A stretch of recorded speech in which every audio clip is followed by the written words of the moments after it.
90 రోజుల కోర్సు పూర్తి చేస్తే చాలు 100% ప్లేస్మెంట్ సపోర్ట్ తో సాఫ్ట్వేర్ జాబ్ మీ సొంతం. వెంటనే కోడ్ జ్ఞాన్ డెస్టినేషన్ ని సంప్రదించండి. Welcome to Suman TV. మన కేంద్ర ఆర్థిక శాఖ మంత్రి నిర్మలా సీతారామన్ బొమ్మ ఉంది మన స్క్రీన్ పైన. ఎందుకు ఈ బొమ్మ గురించి ఇప్పుడు ఆమె ఫోటో పెట్టాల్సి వచ్చిందంటే, ఫిబ్రవరి 1వ తేదీన పార్లమెంట్లో బడ్జెట్ని ప్రవేశపెట్టబోతున్నారు. ఎప్పుడైతే నిర్మలా సీతారామన్ ఆర్థిక మంత్రిగా బాధ్యతలు స్వీకరించారో అప్పటి నుంచి భారతీయుల మీద ఏడాపేడ ట్యాక్స్లు వేస్తున్నారనే భావన మాత్రం అందరికీ ఉంది. ఎందుకంటే జిఎస్టీ వచ్చింది, జిఎస్టీ తర్వాత అందరికీ వాయింపులు స్టార్ట్ అయింది. ఆఖరికి ఆ జిఎస్టీ ఎఫెక్టు మనలాంటి జీతగాళ్ళు, నెల జీతగాళ్ళ మీద కూడా తీవ్రమైన భారాన్ని, ప్రభావాన్ని చూపించే స్థాయికి పెరిగిపోయింది. ఆఖరికి నిన్న మనం చూసినా, మనం పాప్కార్న్ మీద కూడా సినిమా థియేటర్కి వెళ్ళి పోరగాళ్ళని తీసుకుపోయి సినిమాకి తీసుకపోతే పాప్కార్న్ మీద కూడా 18% జిఎస్టీ వేసింది మన అమ్మగారు. సో ఈసారి కనీసం మరి పర్సనల్ ట్యాక్స్ అయినా తగ్గిస్తారా? పర్సనల్ ట్యాక్స్ విషయంలో గడిచిన 4 సంవత్సరాలుగా కేంద్రం పెద్దగా సామాన్యులకు కొరగబెట్టింది ఏమీ లేదు. మరి ఈసారైనా పర్సనల్ ట్యాక్స్ విషయంలో బెనిఫిట్ ఇస్తారా అంటే, ఇవాళ మనకి నేషనల్ మీడియా చెప్పిన వార్తలు కావచ్చు, లేకపోతే ఫైనాన్స్ కమిషన్కి అందుతున్న కొన్ని ప్రపోజల్స్ కాబట్టి వీటన్నింటి గురించి చర్చిస్తే ఒక గుడ్ న్యూస్ మాత్రం వినిపించింది. ఇది ఫిబ్రవరి 1వ తారీఖు నాడు వినిపిస్తుందో లేదో మనకు తెలియదు, కానీ ఒక ప్రపోజల్ కేంద్రం తీసుకురాబోతుంది అనేది తెలిసింది. అదే 10 lakhs వరకు ట్యాక్స్ లెస్, 10 లక్షల వరకు ఆదాయం ఉన్న వారికి ఎవరికి ట్యాక్స్ పే చేయాల్సిన అవసరం లేకుండా కేంద్రం ఈసారి ట్యాక్స్ స్లాబ్స్ని మార్చబోతుంది అనేది తాజాగా మనకు అందుతున్న వార్త. అసలు 10 లక్షల వరకు ఒకసారి చూద్దాం. అంటే 0 నుంచి, తెలుగులో రాస్తా, 0 నుంచి 10 lakhs అంటే 10 లక్షల వరకు సంవత్సరానికి. నేనో లేకపోతే ఈ వీడియో చూస్తున్న నువ్వో, దీన్ని రికార్డ్ చేస్తున్న మా కెమెరామెన్నో, లేకపోతే ఎవరైనా సంవత్సరానికి 10 లక్షల రూపాయల ఇన్కమ్ సంపాదిస్తే దానికి ఎటువంటి ట్యాక్స్ చెల్లించాల్సిన అవసరం లేకుండా ఈసారి స్లాబ్ తయారు చేసే అవకాశం కనిపిస్తుంది. ఇప్పుడు నాకు ఎట్లుంది అదంటే, 0 నుంచి అంటే 3 లక్షల వరకు ఉండేది, అది 3 lakhs వరకు ఎటువంటి ట్యాక్స్ ఉండేది కాదు. 3 అంటే 2024-25 ప్రకారం ఆ లెక్క చూపిస్తాం మీకు మళ్ళీ ఒకసారి, కానీ ఇప్పుడు చెప్తున్నా 3 to 7 lakhs వరకు ఎట్లుండేది అంటే 5% ఉండేది.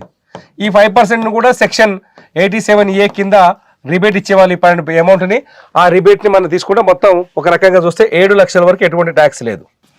ఆ లెక్క చెప్తాం మీకు మళ్ళీ. ఆ 7 లక్షల వరకు ఎటువంటి ట్యాక్స్ లేదు. కానీ ఇప్పుడు నిర్మలా సీతారామన్ ఈ 10 లక్షల వరకు తీసుకొస్తే ఏం జరగబోతుంది, ఏం జరుగుతుంది అంటే, ఫర్ ఎగ్జాంపుల్ 2025-26 ఫైనాన్షియల్ ఇయర్ అవుతుంది. అది FY 2025-26 ఫైనాన్షియల్ ఇయర్కి ఒకవేళ మనకు నిర్మలా సీతారామన్ గారు వరం ఇస్తే, ఫస్ట్ స్లాబ్, నేను కొన్ని స్లాబ్లే చెప్తా, ఇస్తే ఇది ప్రపోజల్ మాత్రమే, ఫైనల్ కాదు, 0 to 10 lakhs వరకు నిల్ ట్యాక్స్, నిల్ అవుతుంది ట్యాక్స్. అంటే ఎటువంటి 10 లక్షల వరకు ఏ ట్యాక్స్ కట్టాల్సిన పని లేదు, తలకాయ నొప్పి లొల్లి లేదు.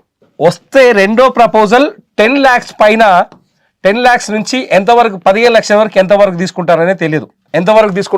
తీసుకుంటే 5% తీసుకుంటారా, లేకపోతే 15%, 10% అనేది ఇప్పుడు అంచనా లేదు. కాకపోతే ఇంకొక ఇన్ఫర్మేషన్ ఏంటంటే, మనకి థర్డ్ స్లాబ్ 15 లక్షల నుంచి 15 lakhs to 20 lakhs వరకు, 20 lakhs వరకు 25% విధిస్తారని మాత్రం తెలుస్తోంది.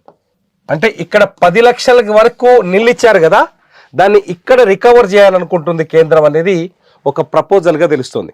సో ఇది ఈ మధ్యలో స్లాబ్ ఎలా ఉంటుందో మనకు తెలియదు ఇంకా. కాకపోతే ఇక్కడ మనకు 10 lakhs వరకు మనకు నిల్ ట్యాక్స్ ఇచ్చారు కాబట్టి, అక్కడ మనకు ఊరటనిచ్చారు కాబట్టి, ఇక్కడ దాన్ని 25% చేస్తారని ఒక ప్రచారం అయితే ప్రస్తుతం జరుగుతుంది. ఇప్పటివరకు ఎట్లుంది ఇదే విషయం అయితే, ఒకసారి అసలు ఇప్పటివరకు ఎట్లుందో ఒకసారి నేను చెప్తా.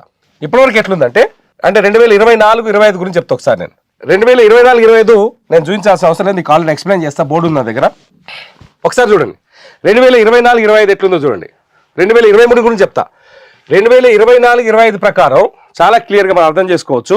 3 లక్షల వరకు నిల్ ట్యాక్స్, 3 లక్షల రూపాయలు, 0 to 3 lakhs వరకు ఎటువంటి ట్యాక్స్ లేదు. రెండోది వచ్చేసి 3 లక్షల నుంచి 7 లక్షల వరకు 5%, 5% అంటే నీ ఇన్కమ్ మొత్తం 3 లక్షలు ఉందనుకోండి, 3 లక్షల నుంచి 7 లక్షల వరకు ఉన్న ఇన్కమ్ మీద 5% ట్యాక్స్ వేసేవాళ్ళు. ఆ 7 లక్షల నుంచి 10 లక్షల పైన ఉన్నదానికి 10% వేసేవాళ్ళు. 10 లక్షల నుంచి 12 లక్షలు ఉన్నదానికి 15% వేసేవాళ్ళు. 12 నుంచి 15 పైన ఉన్న వారికి 20%, 15 కంటే ఎక్కువ ఉన్న వాళ్ళకి 30% వేసేవాళ్ళు. ఫర్ ఎగ్జాంపుల్ మన జీతం ఓ 2 లక్షలు అనుకోండి, మినిమం 30 లక్షలు, 30% ట్యాక్స్ పడేది. ఓ 12 లక్షలు అనుకోండి, 12 లక్షలు అంటే ఎంత పడుతుంది? ఓ 20% పడేది. 10 లక్షల లోపే అనుకోండి, 10% పడేది. ఇక్కడ ఈ పాయింట్ని గుర్తుపెట్టుకోండి, 10 లక్షలు అనే పాయింట్ని గుర్తుపెట్టుకోండి. 10 లక్షల లోపు శాలరీ ఉన్న వాళ్ళు ఇప్పటిదాకా ఎంత పే చేసిర్రు? 10% చేసిరు కదా. ఒకవేళ నిర్మలా సీతారామన్ ఈసారి మనకు వరాలు ప్రకటిస్తే ఈ 10 లక్షల వరకు ట్యాక్స్ ఉండదు. అది ప్రస్తుతానికి ఉన్న ప్రపోజల్గా తెలుస్తుంది. ఇది ఎంతవరకు అమల్లోకి వస్తుంది, ఎంతవరకు అమల్లోకి రాదు అనేది బడ్జెట్ ప్రవేశపెడితే కానీ మనకి విషయాలు తెలియవు. ఇకపోతే గతంలో ఇదివరకు మనకున్న ఈ ప్రపోజల్లో ఏం చేశారంటే, ఇందులో ఒక రెగ్యులర్గా మనం ఎవరైనా సీఏ మీకు తెలిసిన వాళ్ళు కూడా మాట్లాడవచ్చు, మన వీడియోలు చూస్తే తెలిసిపోద్ది. ఈ 3 లక్షల నుంచి ఏదైతే ఉందో ఈ 3 lakhs 7 lakhs ఇక్కడ కొంత అంటే ట్యాక్స్ లేని అమౌంట్ 0 to 7 lakhs కింద కౌంట్ చేసేవాళ్ళు. ఎట్లా చేసేవాళ్ళు అంటే 0 to 3 lakhs వరకు నిల్ కదా ట్యాక్స్, ఎటువంటి ట్యాక్స్ పే చేస్తలేం కదా. ఈ 3 to 7 lakhs వరకు ట్యాక్స్ పడేది కదా, ఈ 5% పడేది కదా. ఈ 5%ని సెక్షన్ 87(4) కింద రిబేట్ ఇచ్చేవాళ్ళు మనకు. సెక్షన్ 87(a) కింద మనకి రిబేట్ ఇచ్చేవాళ్ళు. సో ఆ రిబేట్ ఇవ్వడం వల్ల ఏమయ్యేదంటే 0 to 7 lakhs వరకు మనకు ట్యాక్స్లెస్ ఇన్కమ్ అయ్యేది. 0 to 7 lakhs ట్యాక్స్లెస్ ఇన్కమ్ అయ్యేది. ఇవాళ ఒకవేళ 10 లక్షల వరకు ట్యాక్స్లెస్ ఇన్కమ్ ఈ విధంగా అయితే మాత్రం కొంత మనకి బెనిఫిట్ వచ్చే ఛాన్స్ ఉంది. మరి దాన్ని ఎంతవరకు తీసుకుపోతారో తెలియదు. ఈ అమౌంట్ ట్యాక్స్లెస్ అవుతుందా లేకపోతే స్లాబ్స్ చేంజ్ అవుతాయి అనేది అర్థం కావట్లేదు. ఒకవేళ స్లాబ్స్ చేంజ్ అయితే మాత్రం ఖచ్చితంగా సామాన్యుడికి బెనిఫిట్ అవుతుంది. స్లాబ్స్ చేంజ్ కాకపోతే మాత్రం కొంత మళ్ళీ నిరాశగా అమ్మ నిర్మలమ్మ నీకు దండం పెడతామ్మా, వచ్చే సంవత్సరాన్ని కర్ణించమ్మా అన్న తప్ప ఇంకా వేరే దారి ఉండదు. మీరేమనుకుంటున్నారు అసలు ఈ ట్యాక్స్ స్లాబ్స్ని ఎలా మారిస్తే బాగుంటుంది అనుకుంటున్నారు? మీ అభిప్రాయం ఏంటో ఖచ్చితంగా ఈ వీడియో కింద కామెంట్ సెక్షన్లో కామెంట్ చేయండి. మీ కామెంట్స్ పైన నేను మరో వీడియో చేయడానికి ట్రై చేస్తా. చూస్తూనే ఉండండి సుమన్ టీవీ.